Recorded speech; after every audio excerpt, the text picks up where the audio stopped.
On this edition of the Fifth Estate, gunfight in America. You had your piece. You had your piece. You had your piece. Be quiet. Hold on. Be quiet. Anybody that wants to disarm me can drop dead. And I'm here to tell you, 1776 will commence again if you try to take our firearms. It's a shootout over one of the country's most popular and lethal weapons. Continuing to hear what you believe to be gunfire. But if you expected compromise after the tragedy at Sandy Hook School, think again. When you must fight, don't lose. The only thing that stops a bad guy with a gun is a good guy with a gun. A battle royale on the airwaves. Going after our guns. Chipping away at our freedom. And on U.S. streets. And why it may be closer than you think. My argument is Canada, why not demand something that they're killing your citizens? Be that as it may, you're not going to take our guns away, Canadian.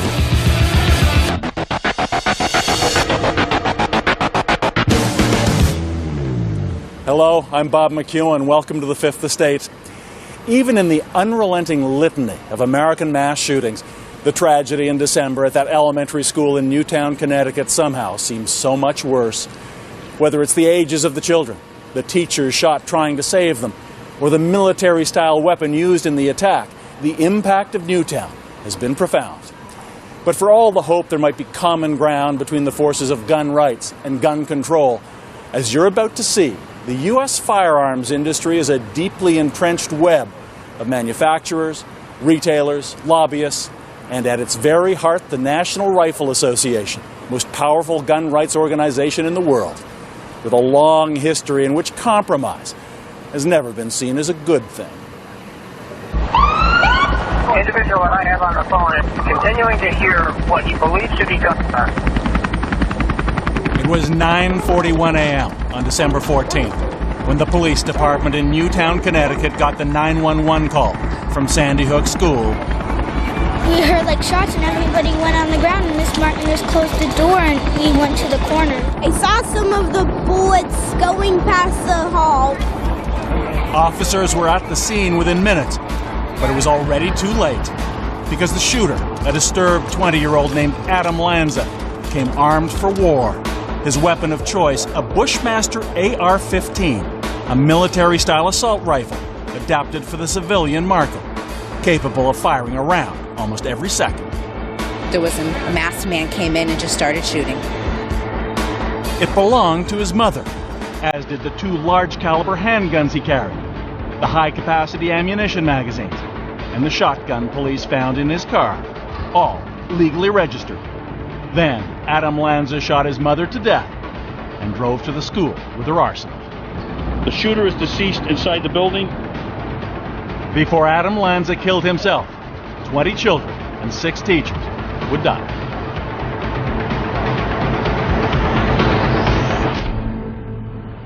This afternoon I spoke with Governor Malloy. Afterwards, it seemed the world had to stop and try to make sense of it all.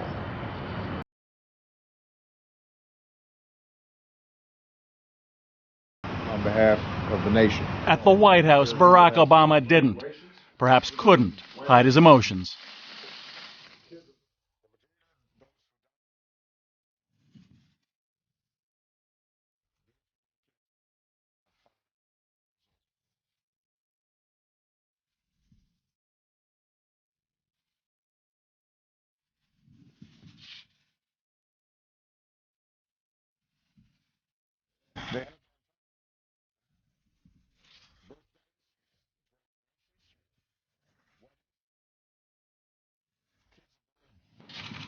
And the president didn't try to disguise his resolve.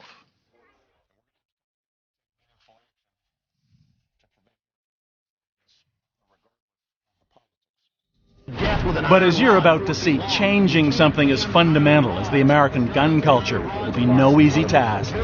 Because what happened at Newtown has intensified a long-standing debate into the most bitter battle over gun control in modern U.S. history. I'm in favor of a nationwide ban on military-style semi-automatic assault weapons. Anybody that wants to disarm me can drop dead. the go-to rhetoric for them is, wouldn't it be fun to kill the people we disagree with? And I'm here to tell you, 1776 will commence again if you try to take our firearms. And the focal point is this: the AR-15 semi-automatic rifle that Adam Lanza used to gun down 20 first graders and their teachers. Manufactured to resemble its military cousin, the legendary M16, the AR-15 can't shoot an uninterrupted spray of bullets, but it can fire as quickly as someone can pull the trigger, up to 45 rounds a minute. It's estimated there may be as many as 3 million semi-automatic assault rifles on American streets. Firearms industry researcher Tom Diaz. So what the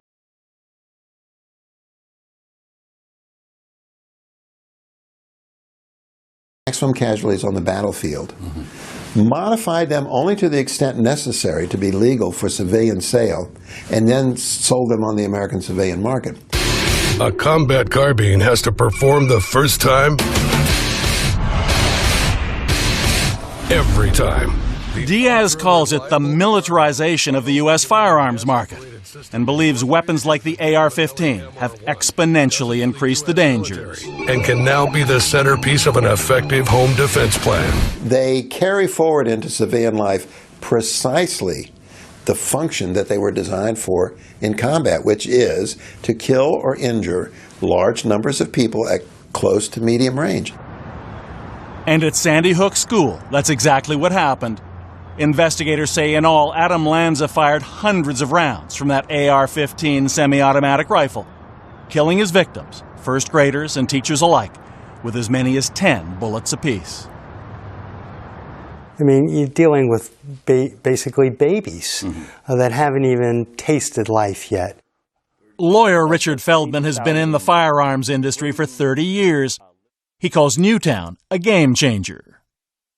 It was obvious immediately to me this was going to be a huge issue, unlike any of the other massacres that happened from time to time. And many on both sides saw it the same way. In a country with such frequent and horrific gun violence, the Colorado Movie Theater, the Tucson Shopping Center, Virginia Tech University, somehow this tragedy was not unfolding as the others had.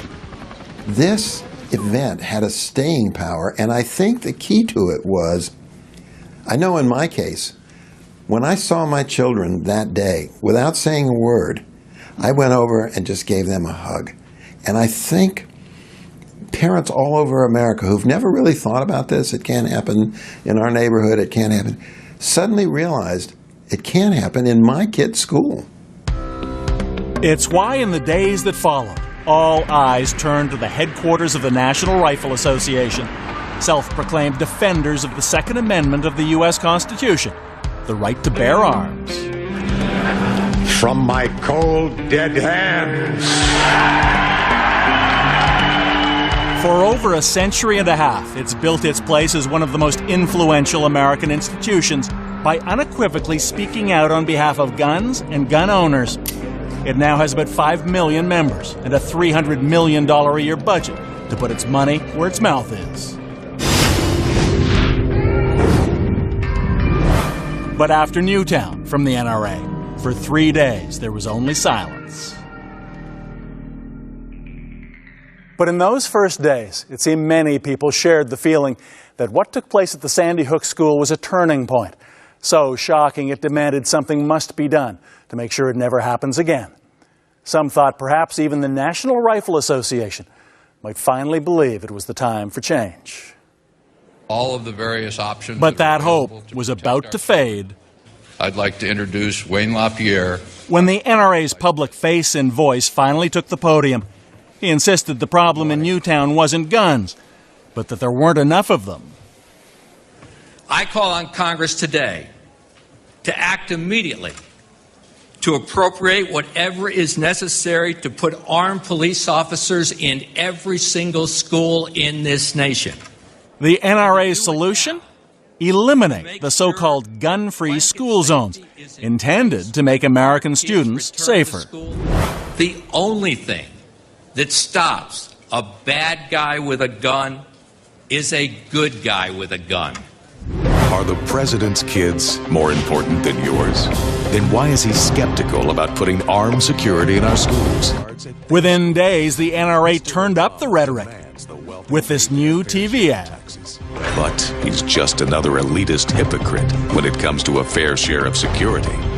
Protection for their kids and gun-free zones for ours. Suddenly, the debate about gun violence that promised to be a meeting of the minds had devolved into threats of civil war. Like Hitler, like Stalin, like Mao. Fidel Castro took the guns. It happened to the Germans, French, it happened in China, Italy, it happened in Uganda. Spain, I mean, Japan. it's even using children. It reminds me of Saddam Hussein when he used kids.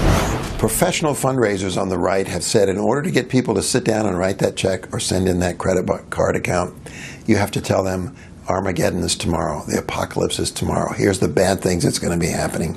And it works for the NRA. They've done that for decades. And the NRA took full advantage of that moment after Newtown.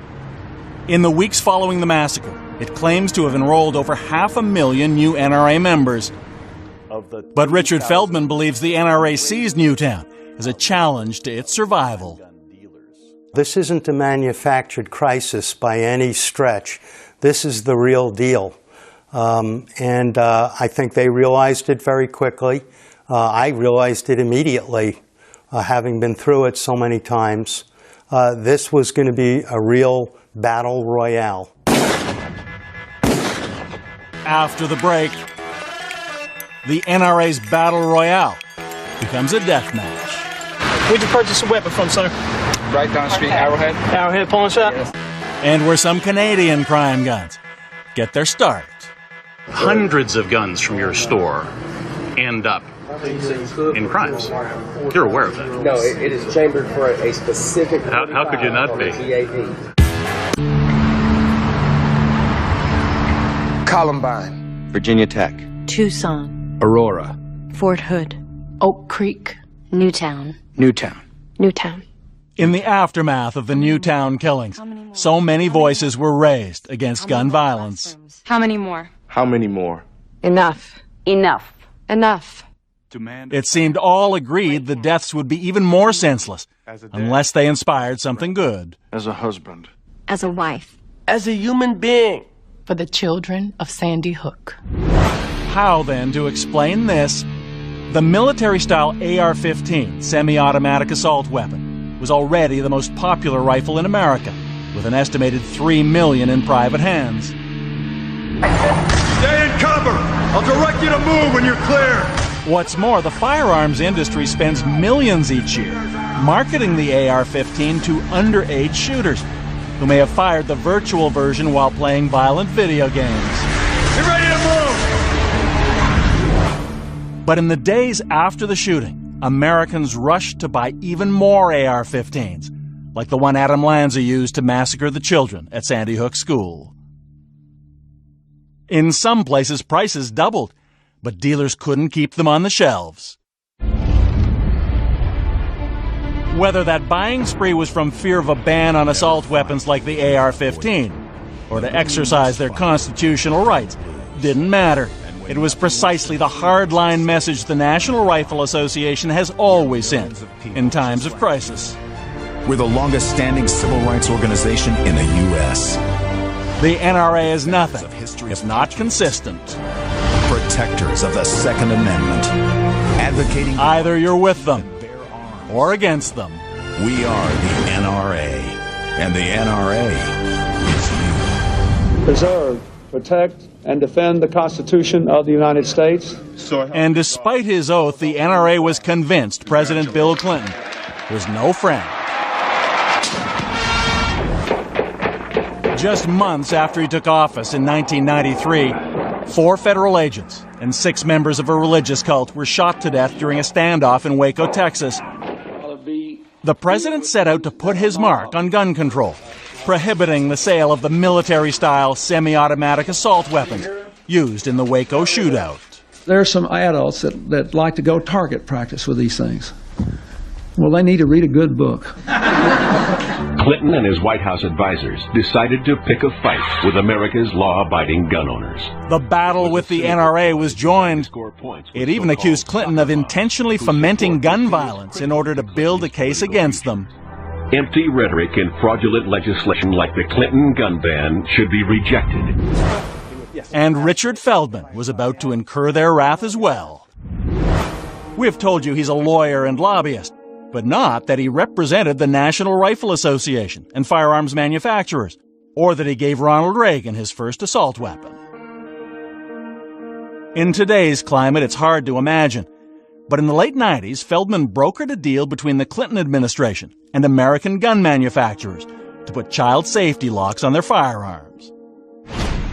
We believe devices which enhance safe storage can be useful in continuing to reduce child accidents. He says it seemed the right thing to do. It made sense to provide child safety locks with every gun we shipped, and we made that announcement in the Rose Garden. The NRA didn't see it the same way. They regarded any compromise with the White House as treason, and after that day in the Rose Garden, Richard Feldman was public enemy number one. The word compromise has become a dirty word in American politics. It sort of equates, if you're a compromiser, to being a traitor. In his memoir, Confessions of a Gun Lobbyist, Feldman described his former NRA employers as a political cult, more obsessed with wielding power than protecting constitutional rights. But a visit to the National Rifle Association website reveals how the NRA sees itself. Hi, I'm Wayne LaPierre, Executive Vice President. The NRA's chief executive says they're in the business of protecting freedom. It took 25 years, but you have restored the Second Amendment. Wayne LaPierre has called the U.S. government gun-grabbing goons, especially the Federal Bureau of Alcohol, Tobacco, and Firearms. The ATF is responsible for ridding American streets of illegal weapons. What the DEA is to drugs, the ATF is to guns. That was our goal, is to stop the flow of guns, not to stop the individual from owning a gun, but the flow of guns. For 29 years, Jerry Nunziata was an ATF special agent, targeting those guns. If you stop a person with a gun, that's one gun. You stop somebody that sells guns to the person, the street person, that's 10 guns. But if you stop the source of a gun, it's around 400 or 500 guns that you've stopped going into the criminal market. That's especially daunting because in the U.S. today, there are more licensed gun stores than McDonald's restaurants. Over 50,000, in addition to tens of thousands of licensed pawn shops and private collectors. There is now one firearm for almost every American, over 250 million of them. Each year, approximately half of all the guns manufactured in the entire world end up in the U.S., in places like Clayton County, Georgia.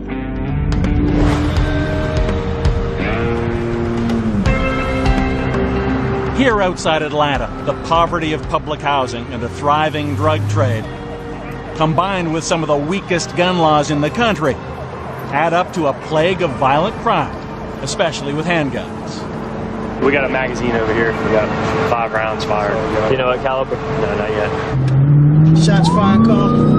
And in Clayton County, one name keeps coming up. Where'd you purchase a weapon from, sir? Right down the street, Arrowhead. Arrowhead Pawn Shop? Yes. I got it. It's called a pawn shop, but Arrowhead is known far and wide for one thing: plentiful, easy guns. We first dropped in on owner Arthur Banks a few years ago. Easy to use, they're powerful and reliable. Safe? Yep. In an industry not known to be media friendly, we recorded the encounter with a small hidden camera. Right. You're Mr. Banks? Hi, my name's Bob McEwen. I'm with the Canadian Broadcasting Corporation. Okay. We're in the neighborhood doing a story that you might be able to help us with. Okay. Is this an interview you're doing now, or? We'd like to do it right now. Yeah. Arthur Banks insisted no firearms dealers can positively predict where their guns will end up. But you do know that I don't know if hundreds of guns from your store end up in crimes. You're aware of that? No, it is chambered for a specific... How could you not be? We'll take a regular 45. I would imagine many guns and many stores wind up in crimes. I don't have any right now. So why do you think that would be? Maybe the area. Your sales practices? I mean, if someone comes in here, for example, buys 10 guns, all 9 millimeters, and then the following week or a couple of weeks later comes back and buys 10 more guns, all 9 millimeter, would you consider that to be suspicious? Would you make those sales? I don't know if I want to comment on this. The toll of gun violence in the United States is simply staggering. In 2011, over 8,000 gun murders. Annually, about 20,000 other deaths from firearm suicides and accidents. And 60,000 more Americans wounded after being shot by someone else or themselves. It's why the ATF wanted to identify the gun dealers who sold the most guns used in crimes. Remember Special Agent Jerry Nunziato? He designed the ATF computer system, capable of tracing 250,000 crime guns each year. What it revealed was astounding. Of the tens of thousands of licensed American gun stores, just a tiny fraction, about 1%, sold almost 2/3 of all the guns traced back from crimes. You could analyze this and pinpoint the sources of guns, and we could put our energy on, instead of 100,000 gun dealers that are selling guns, maybe on 100 of them that are really distributing a majority of the crime guns, as we call them.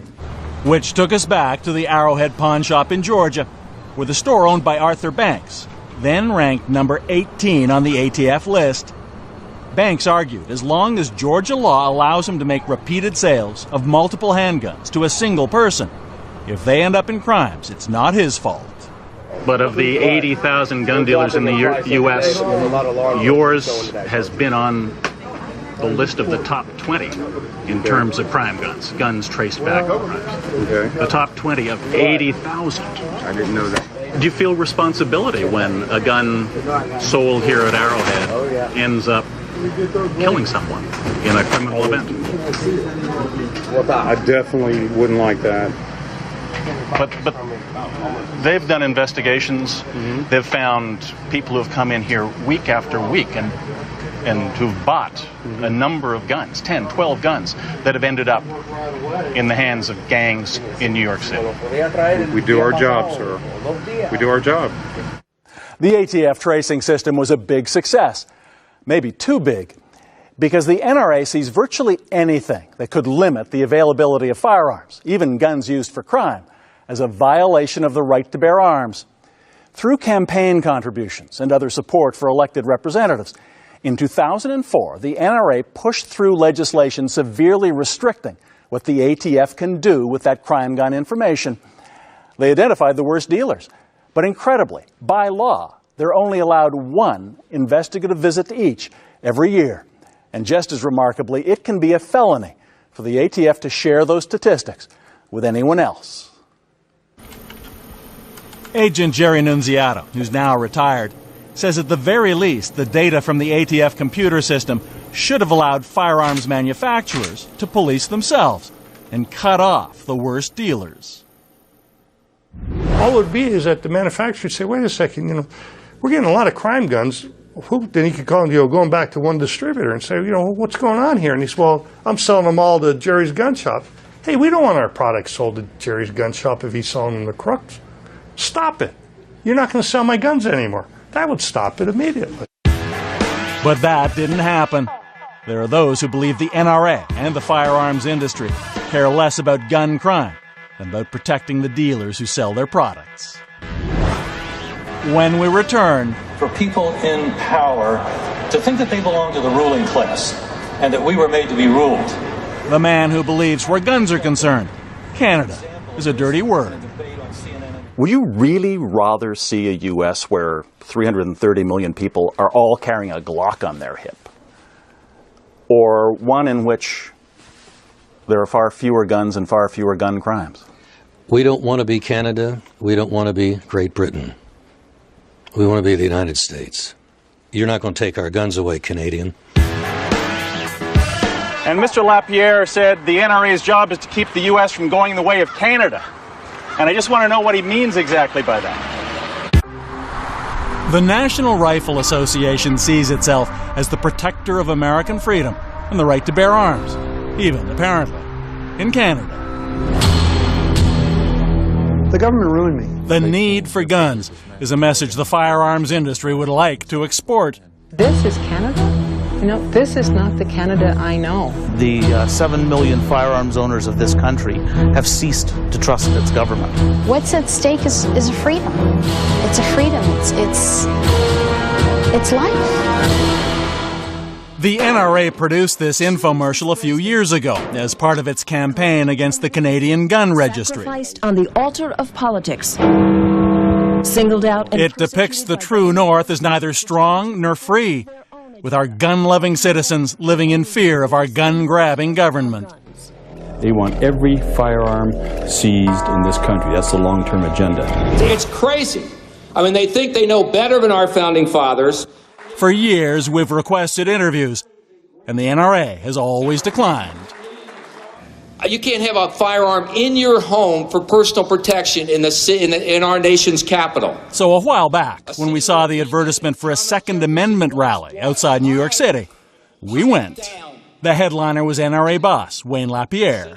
Because the membership is really the wall between the Second Amendment and those that want to take it away. Hopefully. As usual, he took aim at countries with strong gun control. The NRA's job, he says, is to stop the United States from going the way of Canada. You know what happened in Canada, where they banned guns and gun crime has done nothing but go up since they passed the ban. For the record, gun crimes in Canada have not gone up. In fact, over the past 30 years, armed robberies and homicides have steadily declined. Today, an American is 7 times more likely to be murdered by a firearm than a Canadian is. We need to go out and get in their face, stand up, and make those Boston tea spillers proud. Thank you very much, and let's keep fighting.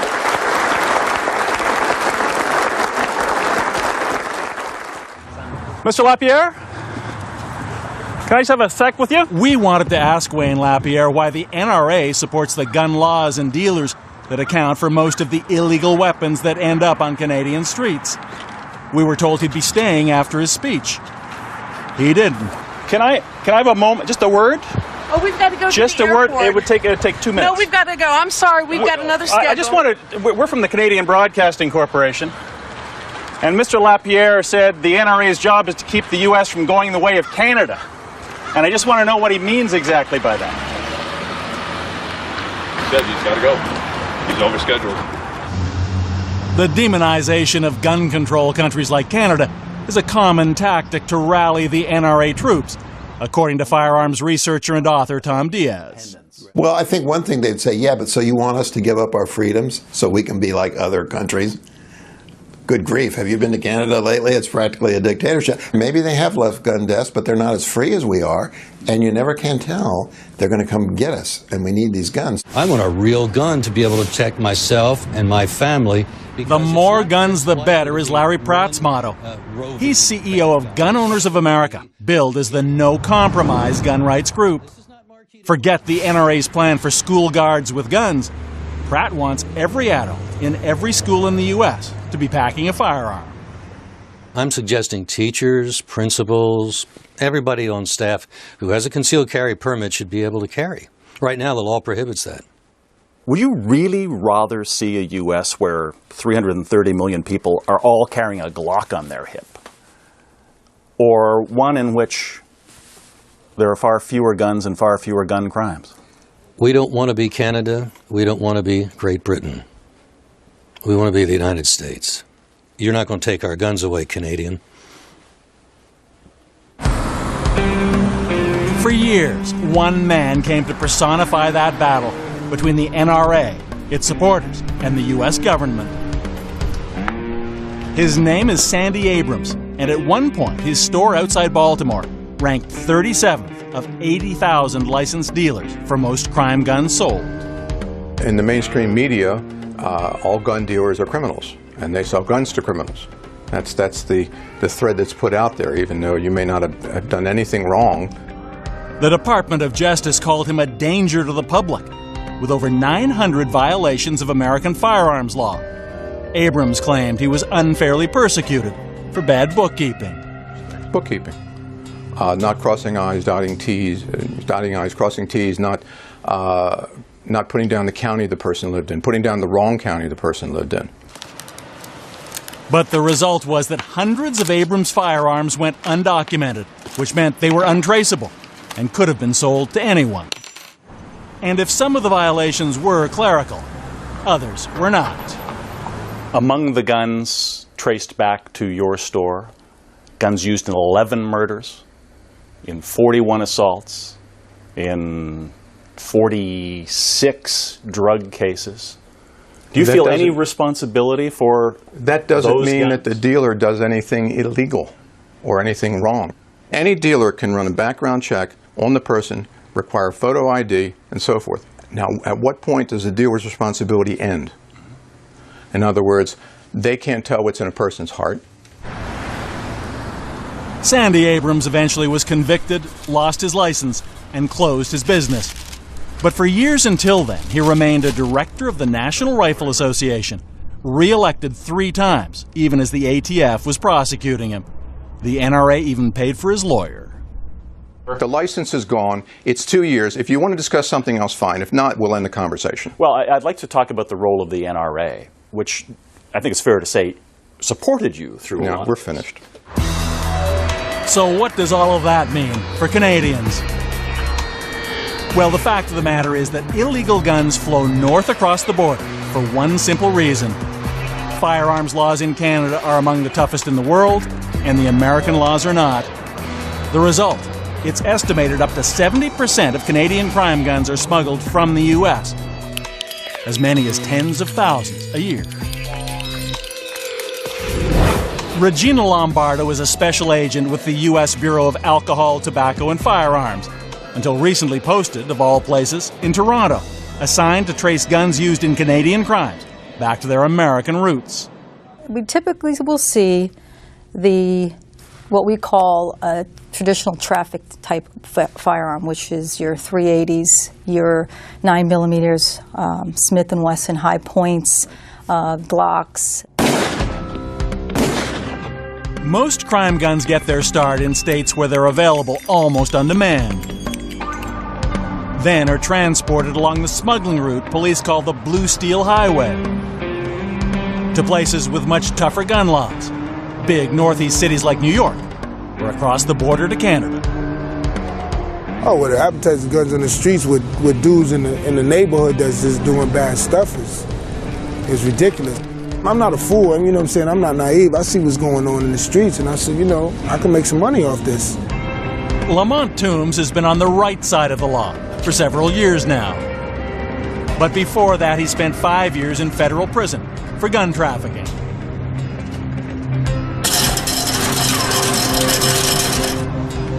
With demand on the streets of places like Brooklyn and supply at favorite dealers like Arrowhead in Georgia, he says he could buy and sell several firearms every trip along the Blue Steel Highway, pocketing thousands of dollars a day. Oh man, it was like buying bubble gum. You go in there, you tell them, you point it out, you see the one you want, you got the money, you give them the money, and that's what it was. Lamont Toombs is out of the business. Because of his felony conviction, he couldn't legally buy a gun anyway. It's why many traffickers use what are known as straw purchasers to do their transactions. Special Agent Lombardo says for someone with a clean record who needs money, it could seem like a good deal. Go into a gun shop or a gun show and purchase 5 handguns, and with that I will give you, $1,000, and you can keep one of those firearms.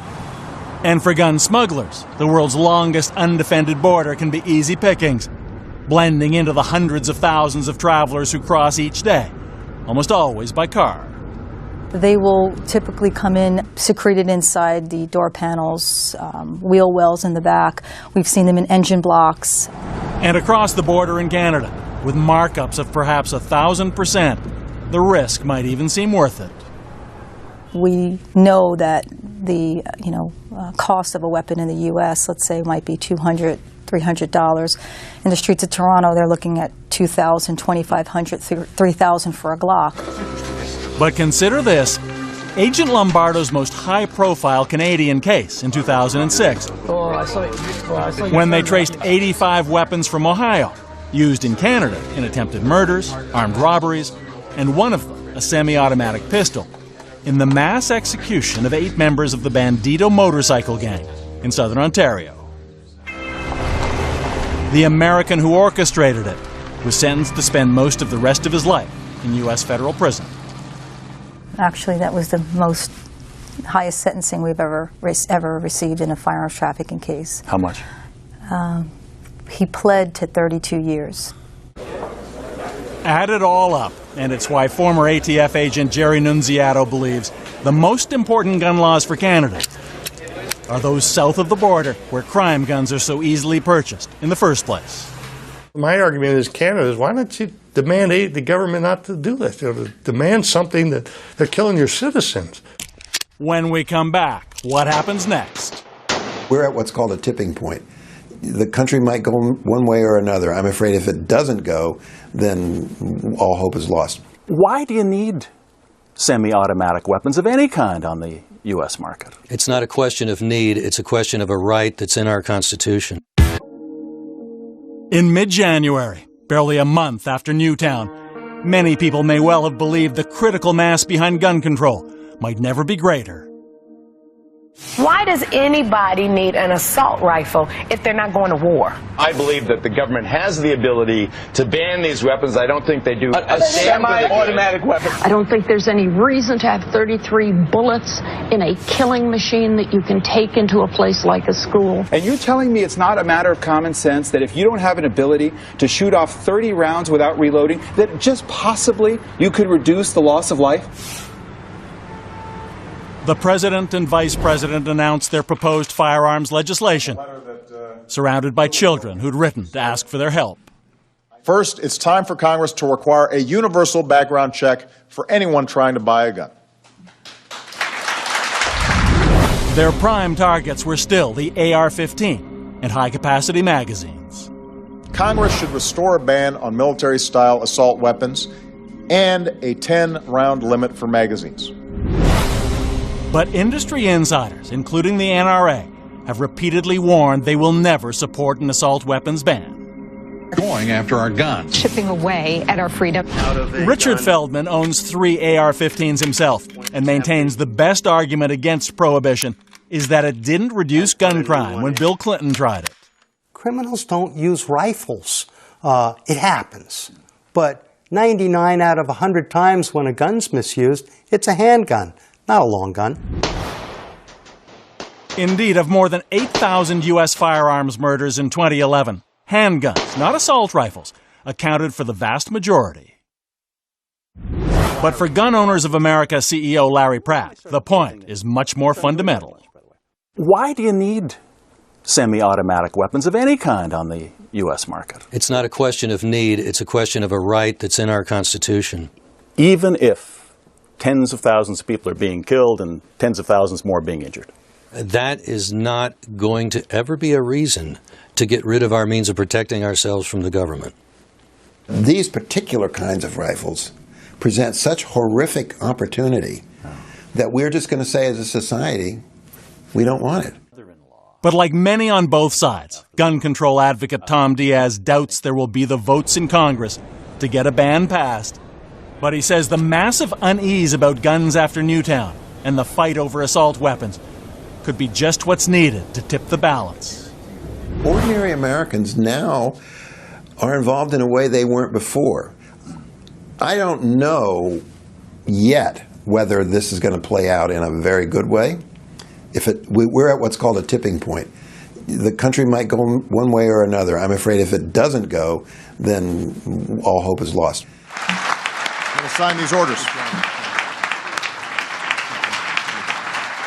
As part of his plan, President Obama signed 23 executive orders, which don't require the support of Congress, to toughen existing gun laws. One of those orders restored funding to the Centers for Disease Control for the study of the public health impact of guns. Research stopped in its tracks by an NRA-backed bill 17 years earlier. Now, the new study may well prove what statistics seem to show and what the NRA presumably does not want known, that Americans are less safe, not more, with a firearm in their home. Like most Americans, I believe the Second Amendment guarantees an individual right to bear arms. I respect our strong tradition of gun ownership and the rights of hunters and sportsmen. This will not happen unless the American people demand it. But even with public opinion on his side, a recent poll shows 60% support for an assault weapons ban. The president knows it will take much more to change the gun culture in Congress and the country. For the men and women in big cities and small towns who fall victim to senseless violence each and every day. For all the Americans who are counting on us to keep them safe from harm. Let's do the right thing. Let's do the right thing for them and for this country that we love so much. In the wake of Newtown, it sounded like an idea whose time finally had come. But in this bitterly divided nation, many believe that none of the president's major firearms proposals can get the votes to pass Congress. Begging another question: if what happened in Newtown wasn't bad enough to inspire change, what on earth would be? If nothing changes, I personally do not believe that anything effective will pass. And I go even further than that. I say if that doesn't happen this time around, God help this country, because we've lost our last best opportunity to do the right thing. One final sobering note: given the increase in firearms fatalities in the U.S., it is now estimated that by the year 2015, gunshot wounds will pass car crashes as the #1 non-medical cause of death for Americans. In 10 U.S. states, it already has.